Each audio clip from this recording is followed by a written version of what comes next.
So, Unit 5, we're going to be talking about the perfective tense, feminine have and have-nots, perfective tense plus verb suffix pronouns, which were first mentioned in Unit 3, these verb suffix pronouns, prepositions, some suffixes for man and woman, and then how to say numbers. Like always, the book is going to start off with some practice sentences.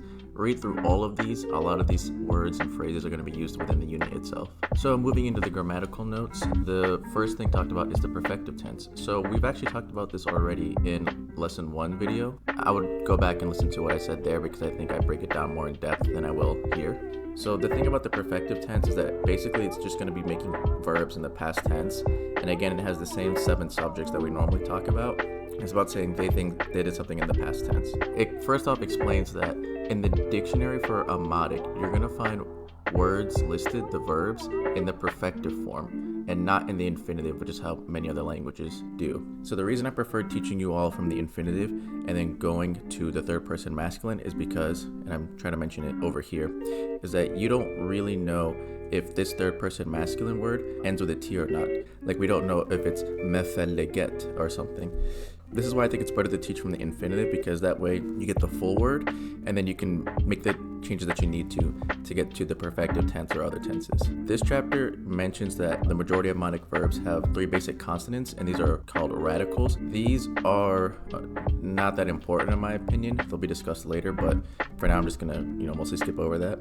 Here it starts to show some examples of perfective tense words. So these are the third person masculine, singular, like dictionary versions of the words that will show up. So these are all going to be like he did something, he spent the night, he took something, he said, he rested. And then these are like other forms of it, like with different subjects, like maybe it's talking about they did something or us, how some of them are infinitives. These are all just like different versions of the same verb.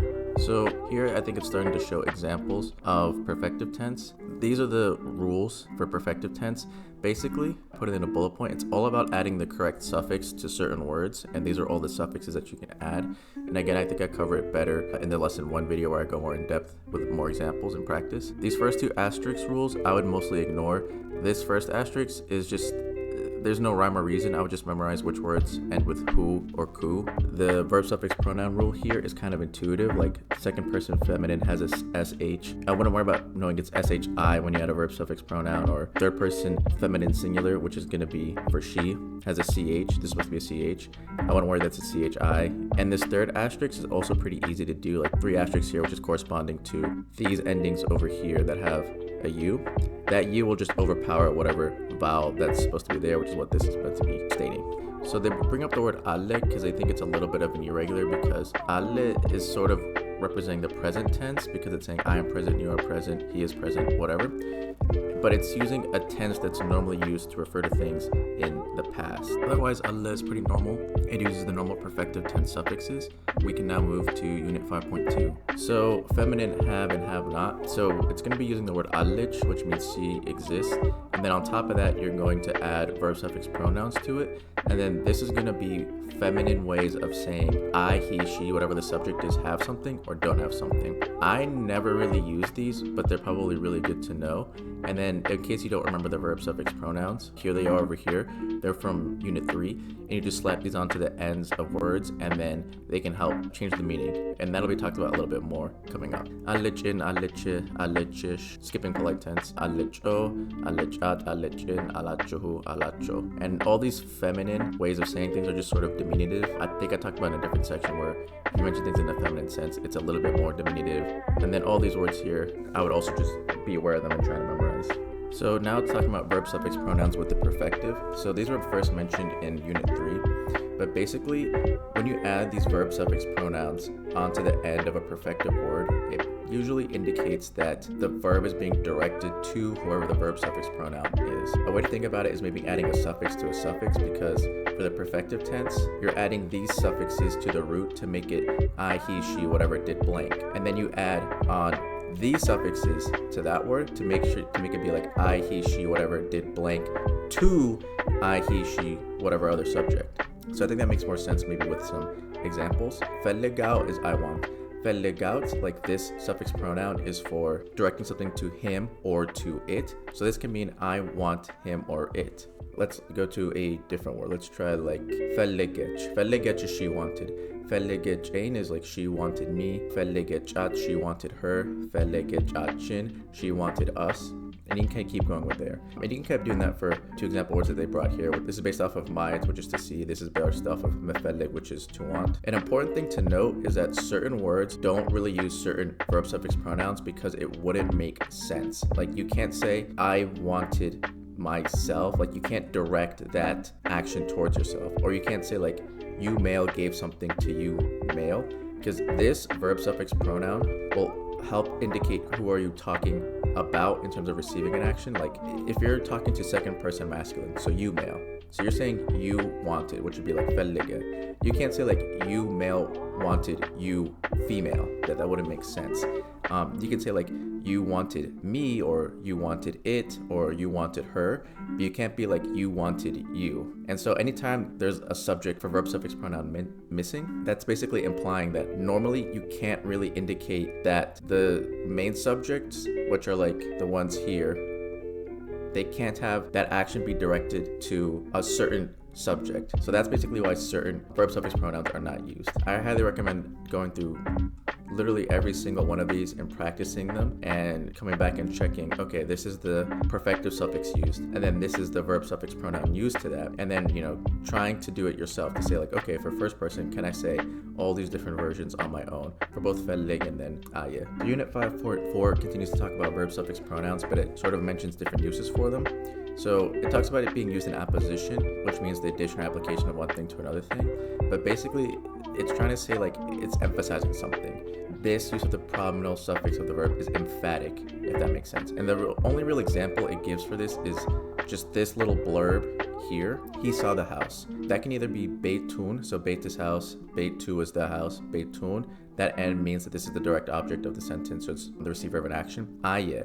Aye is he saw, so he saw the house. It can also be beitun aye. So this W is a verb suffix pronoun being attached to aye. And if you look back over here, this W means something is being directed to him or to it. This is a way of kind of emphatically saying that like he saw it or he saw his house. But you don't really need to add this verb suffix pronoun W here. But when you add it on, it makes it more emphatic in a way. It adds like a punch to it. You can say a very similar meaning sentence of beit aye. There's no you, there's no and, beit is just house, and then aye, or on debate aye. And that has a translation more like he saw a house, which is a little less emphatic than saying he saw the house. This is a little more punchy, but the meanings are very much similar. This aye versus ayo can be a little bit confusing, and maybe coming up here, it'll make a little bit more sense about how to handle situations like that. So verbs can have both direct and indirect objects. To simplify it, I'll just kind of, like if you hear a verb suffix pronoun, that is the person receiving the action, but maybe not necessarily the object that's being affected by the action, which sounds very confusing, but maybe with an example, it'll help. So the example here is mesafun set out. So mesaf is book, mesafun is the book. Mesafun, this is the direct object of the sentence. Set is based off of mestet, which is to give. So he gave the book. The book is what's being given. And then we have this W suffix, this verb suffix pronoun, which means that we're giving it to a guy. So this guy that's being given the book is the indirect object. The direct object is the book that's actually being given. So he gave him the book. The him is coming from this W being attached to set, which is he gave. Mesafun asayat. At here is the verb suffix pronoun for doing something to her or at her. So we have mesaf again, book, mesafun, the book, and with this N, it's the direct object. Asaya is he showed. Asayat is he showed her. Her is the indirect object. The direct object is the book because it's actually being the thing shown. The situation where it gets tricky is these situations here. Mesafun ayo. So this W can either be referring to an action given to a male or to an object. And I think I've mentioned this before, but a lot of the time, third person masculine, singular, which is, he, him, shares conjugations with its and objects.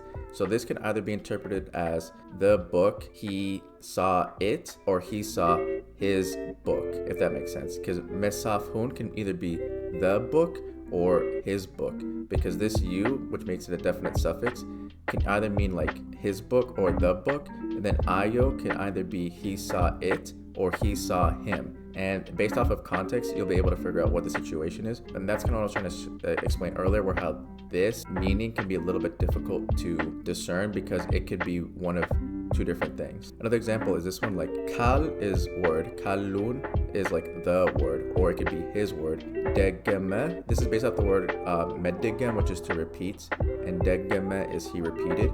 Degemo is like he repeated it, or like he repeated his thing. So you could either be saying like he repeated the word, like it, like in that situation, or he repeated his word. Even these examples I don't think are great for explaining the point. It's kind of showing how it can be a little bit tricky sometimes, but I think we talked about in other sections how you can use independent pronouns, which is basically just saying like I, he, she, whatever, to help clarify if you're talking about this is his word or this is talking about the word. And then also context helps a lot. Just trust your gut, go off of instinct, and then if you're wrong, it's completely fine. It's just try to figure out how you could have determined what is the correct interpretation for it.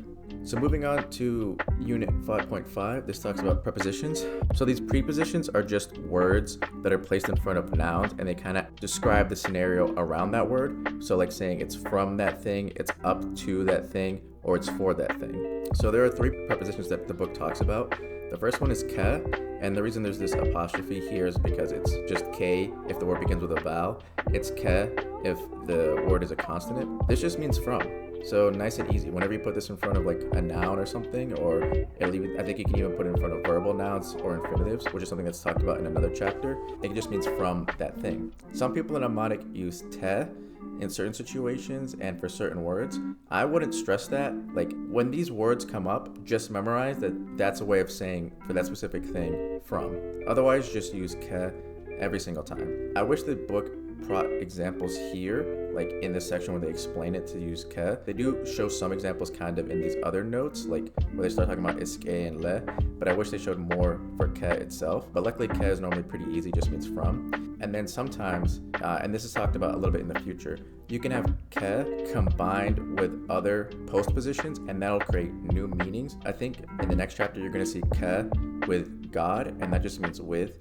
And so they're not too bad, luckily, but it's just something to be aware of. But right now, if you just see ke by itself in front of a word, it just means from. Iski means just up to. Again, this parentheses is like it's isk if the word begins with a vowel, and then iske if the word begins with a consonant. It can be used with ke actually to make it from something up to something, which maybe seems a little complicated, but with this example, hopefully that makes sense. So besamint is like something about the week. Samint is week, and be has numerous interpretations. Like I think coming back to unit 4.6, be can mean like to, by, in, or at. So numerous meanings. So pretty complicated to determine, but just starting off the sentence, I'd just be like, okay, something about a week. Then we see ke hulet. Hulet is to, and ke is from. So from to, this is eski, and this is asr. Asr is 10. And because asr begins with a vowel, there's no e here. You're just going to add on the isk. So from to, up to eski, and then 10. Bird is like the money that they use, so, and then no. So something about like for 1 week, or like for a week, from $2 to $10 it is. It is from $2 to $10 a week. So maybe you're talking about like the price of, I don't know, babysitting or something, and someone will tell you, okay, the price is $2 to $10 for a week of babysitting. Iski can also be used with a postposition called dedis, and it changes nothing about the meaning. It just has the exact same meaning. You can use iski by itself, or you could use iski, the word you're going up to, and then dedis. So the examples here are like ke is just from, beit is house, beitu is the house or his house, from his house or from the house, iski ba bertabia. So this is supposed to be train station. So from either the house or his house up to train station.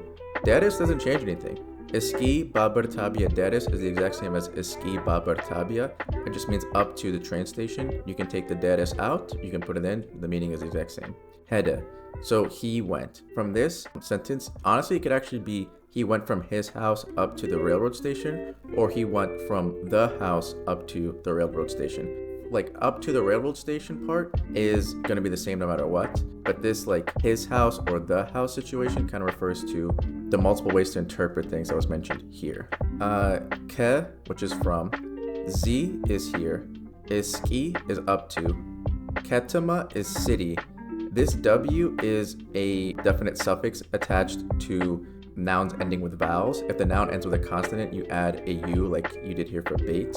But because this word ends with an A, a vowel, then you have to add a W to make it the city. So from here, Iski Ketama, like up to the city. Deres doesn't change anything, it's still just up to the city. But is very, Ruk is far, and then no is it is. So altogether, it's very far from here to the city. And the last preposition I think mentioned here is le, which is not too bad either. It just means for. Apparently it can be attached to verbal nouns, and that'll be, things talked about in other situations. The book doesn't actually show any examples here, but it's as easy as ke in terms of usage.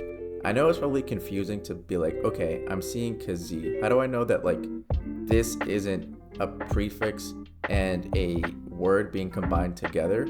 How do I know that this is like not just a word by itself? It's like two things being combined. And the best way to be able to handle that, I would say, is one, reading all these basic sentences to figure out, okay, what's a separate word? Like here, we're seeing ke is being underlined because it means from, and iski is getting underlined because it means up to in a way, and hulet is a separate word which means to, asr is a separate word, and that is an example that's being used later on in the textbook. So that's part of the reason it's really important to read these sections. The other way to check is by typing in certain words by themselves and seeing what pops up in English Dramatic. So maybe you type in like, to, and it means hulet, and then you type in from to and you get ke hulet, and that can maybe help you determine, okay, what word is this actually meant to be.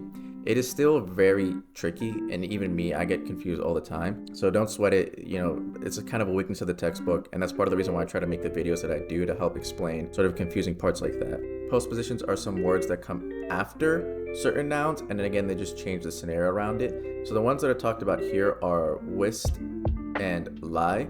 So if you see wist after a word, and this T is capitalized because it's a glottalized T, so it's like a te, that just means that something is inside that thing. If you see the word lie after a word, it means something is on or like on top of that thing. So both of these are usually used with the prefix of be or I, but I think I've actually heard sometimes just wust used by itself after a word. Listen to the textbook, but if you encounter a situation where it doesn't use be or I first, then don't freak out. Like, just interpret it the same. Like, it means in that thing or on top of that thing for each word respectively. Bezi, so this like here, hotel. So this here hotel, wust. So inside this hotel, that's what this wust is helping us understand. Inside this here hotel, and it's being attached to this Z hotel. And Z is probably like a modifier to hotel, explaining like it's this here hotel. Bado is empty. Kifil is room. Alewot with this upward exclamation is politely asking someone like, do you have an empty room in this here hotel? Ifok lie no. So this is a weird way of showing the lie postposition and this I prefix. Fuk by itself means like stair or level or floor. I is being attached as a prefix to fuk, and then lie. So like it is on the stairs or it is up upon the stairs. And this is a way of saying like it is upstairs. Andinya folk no. I don't like how this example is being done. And actually here you can see that the lie being attached doesn't have an I here or a be being used. It's just by itself. So it just means like upon the floor. So andinya means one, which we'll get to later. Folk is like floor. Lie is like it's upon it. So on the first floor, it is on the first floor. Here the book is saying that like sometimes they'll give the word like as a suffix and literally just attach it onto the word, or that they might use it as a separate word. I really don't like the fact that they do this. I wish they just always showed it as like a separate word, but that is what it is. Here it's trying to explain a little bit of how you can see wist and lie be used with a certain preposition like be or this I. Like be beit a wust or I beit a wust is like in my house. Be again has multiple meanings. Beit is house, beit a is my house, and then wust is inside.